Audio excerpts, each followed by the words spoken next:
Many civilians seeking to flee the fighting frequently come under fire. This woman was injured while attempting to escape with her son from West Mosul, where the battle continues to rage. وقمنا مشينا مع هاي العالم، مع ما مشينا هاونات، ما أعرف صواريخ، ما أعرف شنو قام يقع فوق. ابني مات بسدي 10 سنين عمره، وضرايري 2 نسوان زوجي يعني مات أنا بسدي. Medical facilities also come under attack. Ahmed, who was wounded in an explosion near his house, had to flee from the bombing of the hospital where he had been taken for treatment. يا الله باب المستشفى، أنا بالمستشفى، مدنيين ودواعش، ما ظل بي دم.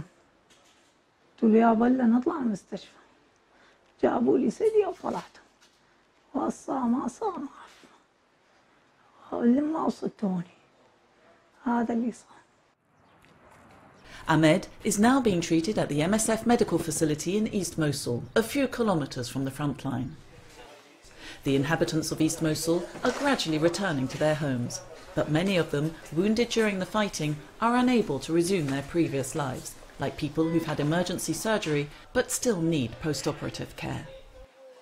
قالوا لي راح نحولك شيء يربطوا لك العصب مع رجلك، يسووا لك عمليات تحسني، عندك هذا القدم ما تقدر تحركين انها يعني قاعيه مع القدم، على المستقبل يحطوا لك يعني مثل نقول هيك عمل يعني قاعيه يعني عمل تقدر تنهضين الحركه مع رجلك.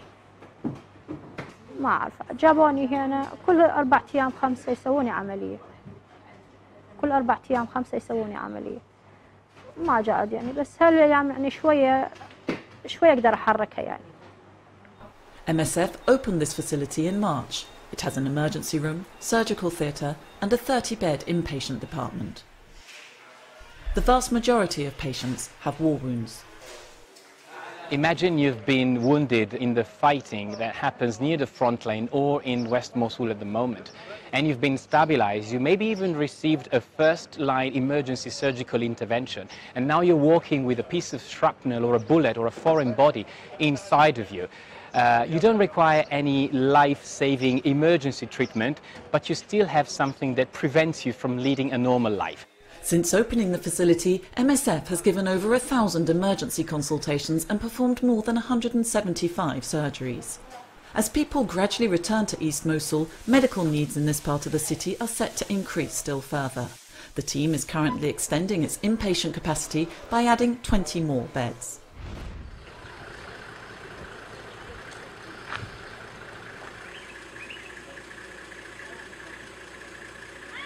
After fighting broke out last November, PK3 camp was set up to provide protection to civilians fleeing their homes. 8 months later, the 3,000 initially expected have risen to 25,000. New arrivals are putting up makeshift shelters, but they're not receiving basic necessities such as plastic sheeting and soap. Overcrowding, lack of water, makeshift shelters, all these factors foster the spread of epidemics. Nous sommes en période de pic pali, ce qui fait que les enfants sont régulièrement malades et nous sommes obligés d'ouvrir une clinique mobile pour soigner les enfants de moins de 15 ans. Les conditions de vie ici sont déplorables parce qu'il n'y a pas suffisamment de latrines, il n'y a pas suffisamment d'eau. On crée une épidémie liée au manque d'eau. The teams are improving the camp's water supply. In a situation where there's not enough humanitarian aid to respond to needs, an epidemic could fast become unmanageable.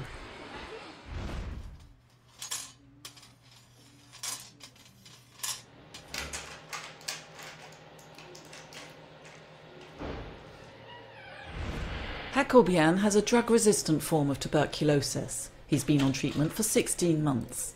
Teor tuberculoza pujumen, draid mektik sidnele nayum, liarta luboy bolor organele nayumen, hetazodumen. Hetazodelu jamana gzgatsinor liartus gepatitseumen. Hakobian was able to benefit from the new generation of hepatitis C drugs, direct-acting antivirals. 3 months on, the virus was no longer detected in his blood. He still has to wait for a second test to confirm he's cured. Tous les patients qui ont été mis sous traitement ont jusqu'à maintenant, et le programme vient simplement de commencer, eu des résultats très positifs et ont très bien supporté, avec très peu d'effets secondaires, ces nouveaux traitements. Just a short time ago, Hakobian was suffering from 2 very serious infections, neither of which could be treated properly. The treatment he took for hepatitis C appears to have been successful. And he's taking bedaquiline, a new drug for drug-resistant TB, which has greatly increased his chances of survival.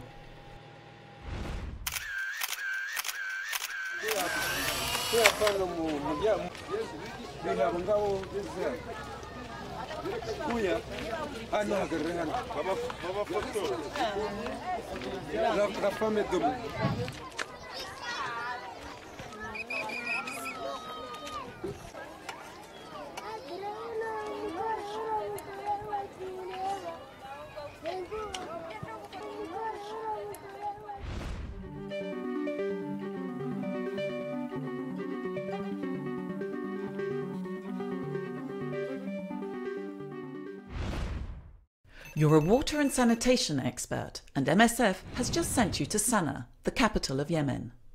First, you meet with the head of mission, who puts you in the picture. Suspected cholera cases have just been reported in a town in Amran Governorate. Your task is to set up a 50-bed cholera treatment centre, or CTC for short. Once you get there, you'll have 3 days to get the centre up and running. You set off immediately, with this truck transporting the 6 tons of supplies and equipment you'll need. A site's been found near the town's health centre. How can this empty space be converted into a CTC? First, it needs to be divided up into 4 areas. 3 for patient observation, hospitalisation and recovery. The 4th area is for staff only. To pass from one area to another, you'll need to set up different circuits. 1 for patients and their caregivers, 1 for staff, 1 for waste management, and 1 for the handling of corpses. Everyone entering and exiting a CTC goes through a disinfection area. A guard will spray chlorinated water onto the soles of people's feet or shoes as they go in and out.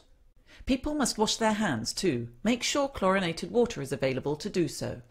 You'll also need plastic sheeting to cover the ground in the patient tents. It needs to be regularly cleaned using a chlorine solution. Now for the beds. You'll use specialised beds with holes in them for severely dehydrated patients too weak to get up. Place buckets next to each bed as cholera patients suffer from vomiting and diarrhoea. There also needs to be something to hang a saline drip. Drips are not required in the observation and recovery tents, where patients need just oral rehydration salts mixed with water.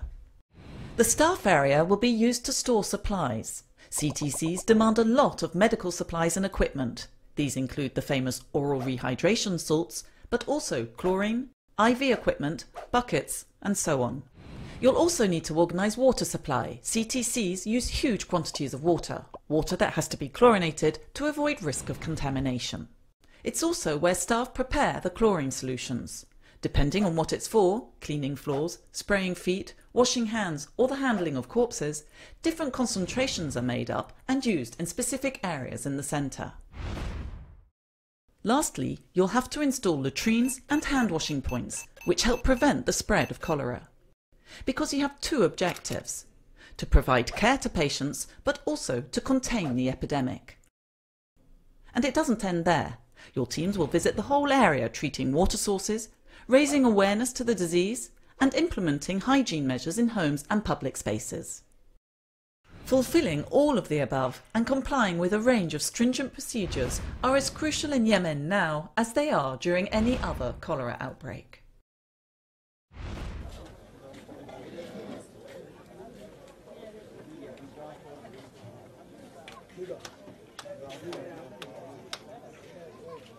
Ceux qui n'ont pas les moyens ou ceux qui n'ont pas de chance, ils vont se faire pendant plusieurs semaines ou plusieurs mois emprisonner. On va les obliger à travailler sans être rémunérés. Ils vont être gardés dans des conditions de vie exécrables, pires que celles des centres de détention. Et un nombre assez important d'entre eux vont mourir. Tout ce passage-là dans le désert avant d'arriver sur la côte est assez mal connu. Mais les indications qu'on a pour l'instant semblent montrer qu'il y a au moins autant de morts dans le désert que sur la Méditerranée. C'est évidemment des circonstances très difficiles pour une organisation humanitaire que d'assister ces gens-là qui vivent dans la clandestinité totale sous la coupe de réseaux mafieux extrêmement violents. On continue d'essayer d'avoir accès à cette population et en attendant, on s'occupe d'assister les personnels qui ramassent les corps et qui essayent de les identifier avant de les enterrer dignement. C'est un processus assez long, puisque ces migrants qui se retrouvent jetés littéralement sur les escaliers de la morgue chaque matin n'ont pas de papier sur eux. Et donc ces procédures, d'une part, prennent très longtemps, les corps restent trop longtemps à la morgue, et souvent se concluent par un échec. Et donc ces gens-là qui ont vécu l'enfer, qui ont échoué et qui sont morts, meurent de façon anonyme.